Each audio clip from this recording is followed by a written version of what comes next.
Good evening and welcome to the Lagos studios of IATV. I am Adegboyega Labiron with the news. Luck ran out of some drug peddlers in Lagos as men of the Nigerian Drug Law Enforcement Agency, NDLEA, intercepted a truckload of their consignment containing 150 bags of prohibited drugs worth over 20 million naira.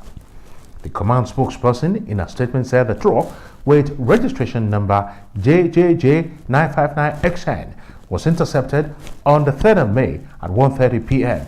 conveying cannabis sativa weighing 2.139 tons concealed in the fake compartment of the truck.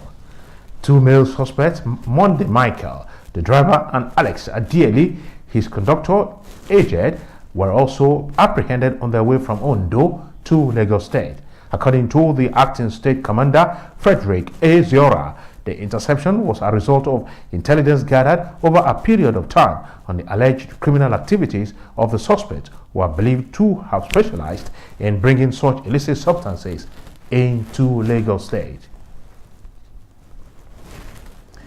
A cross-section of Nigerians have raised eyebrows over the sudden acknowledgement of the level of poverty in Nigeria by President Muhammadu Buhari. President Buhari, during his breaking of fast with top government functionaries, including Vice President Yemi Osinbajo, said he was upset about the level of poverty among the masses, particularly the Almajiris. Some of the people speaking with IATV in Lagos backed the president for lashing out on the elites for failing to address the welfare and educational needs of the less privileged. Others saw the president's blame of the elites as uncalled for and inappropriate. The popular view among Lagos residents is that the Buhari-led administration has been unable to effectively tackle poverty in Nigeria, especially with the rapid increase in the number of Almajiris and rise in the level of illiteracy across the country. In their reactions to President Buhari bemoaning the suffering of Almajiris and other less privileged people in the country, they said the president had not been responsive enough in tackling poverty and addressing the failure of the social system that has been breeding Almajiri in Nigeria. They are doing much, but in my honest opinion, it's not enough. They really need to look at policies. It's not about giving traders 10,000 naira or students 30,000 naira. The gap between the developed country and the developed country and developing country are increasing day by day. Because even right from number one, if the knowledge or what we call, if that they have that mentality of business acumen, this will not be happening. Things are very, very sweet. Let me say it the other way around. Other residents of Lagos who spoke with IATV also said that there was a need for the elite in the country to complement the federal government in providing a better life for the poor masses, while some others looking at the other side of the coin frowned at the president for expecting the elites to stand in for the government, which had failed to better the lot of Nigerians. If there's a disconnect, there's no way you can do a program that will touch those people. Yes, it's accusing the elite. In what ways does he want the elite? Are the elite actually giving the government wrong information about what is happening? Or that the elite that is benefiting from the government, they are not allowing that to come down? Yes, it is true that it's a conspiracy of the elites, because the elites that are in charge politically in the country, economically in the society. So it is a conspiracy of the elites. And if the president says disappointed at the elites, yes, it's correct.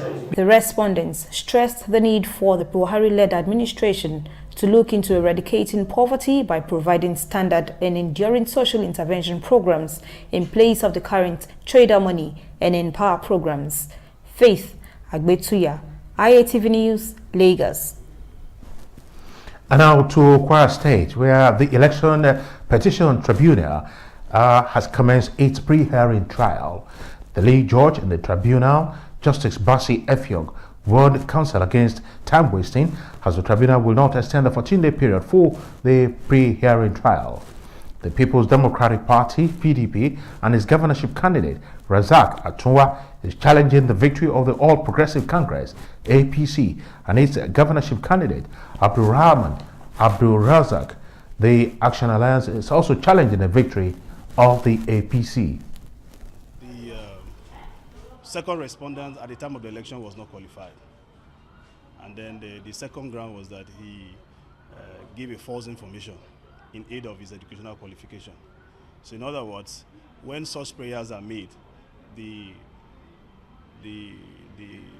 what will be done, what the tribunal will do is to nullify the election and order for a fresh election. So that is basically what we are seeking before the tribunal. Of course, this petition will not take a longer time because the issues raised are basically documentary, and that is why the tribunal said tomorrow we are going to look at documents. So basically, it's documentary. We won't go to the whole hung of because the witnesses are even very few.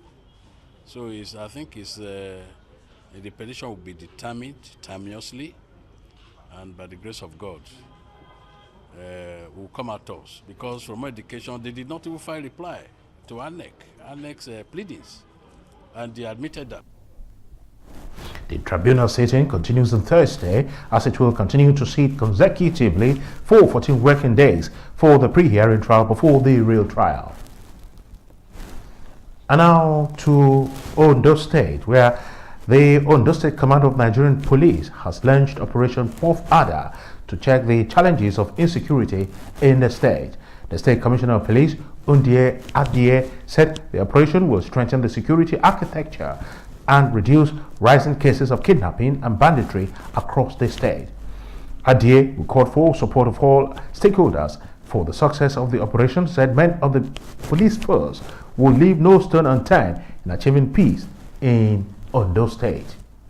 In check, bringing under control the rising wave of violent crimes such as kidnapping, armed robbery, cattle rustling, armed banditry. It is a reinvigoration. Representatives of the state government at the lunch, including the special advisor to the governor, Jimo Dojumo, and the DG of Akure, His Royal Majesty Aladelusi Aladetoyinbo, promised to ensure the success of the operation. Innovation into the security architecture of the state is going to go a long way to complement what we have on ground. The government is going to support. The government is not even going to. The government has fully. The whole exercise is in support of Mr. Governor. It's a commendable operation. The palace, Akure people will support them. No doubt about that. The insecurity is getting too much. We have to do something about it. So this is a good step. The police command also paraded 17 suspected armed robbers, rapists and fraudsters with a promise to arraign them in court after conclusion of investigations. The people of Ilaje and Bariga communities in Shomolu local government area of Lagos State have been celebrating with the introduction of jetty ferry services in the area by the state government. The coastal community's joy is that people in the area will no longer need to face crippling traffic gridlock to access some parts of the state. Speaking while commissioning jetty, 5 transport ferries and the Ilaje Road to public use, Governor Akinwumi Ambode described the project as a fragment of his government's integrated transport management system. It's the official commissioning ceremony of Bariga Waterfront Jetty, 5 new transportation ferries, and the Ilaje Road constructed by the Lagos State government.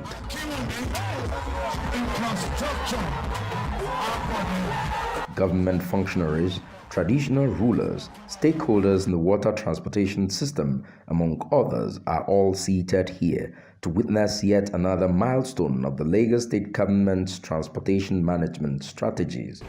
The Commissioner for Works and Infrastructure explains the facility in details. Ferry services will be provided from the terminal to connect other existing terminals. The Baale of the Ilaje community says the entire community could not be happier.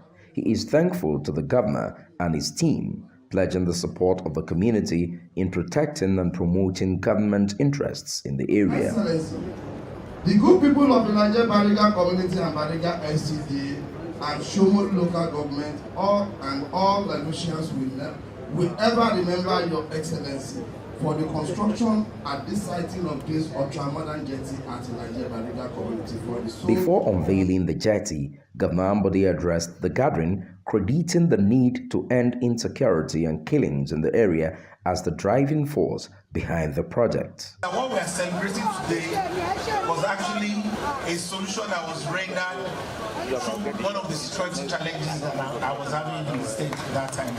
And I'm happy that it has come to fruition and we are all beneficiaries. 4 of the 5 new ferries are passenger ferries, which can accommodate between 40 to 60 passengers each, while the 5th ferry is a car barge with the capacity to take between 16 and 20 cars at a go.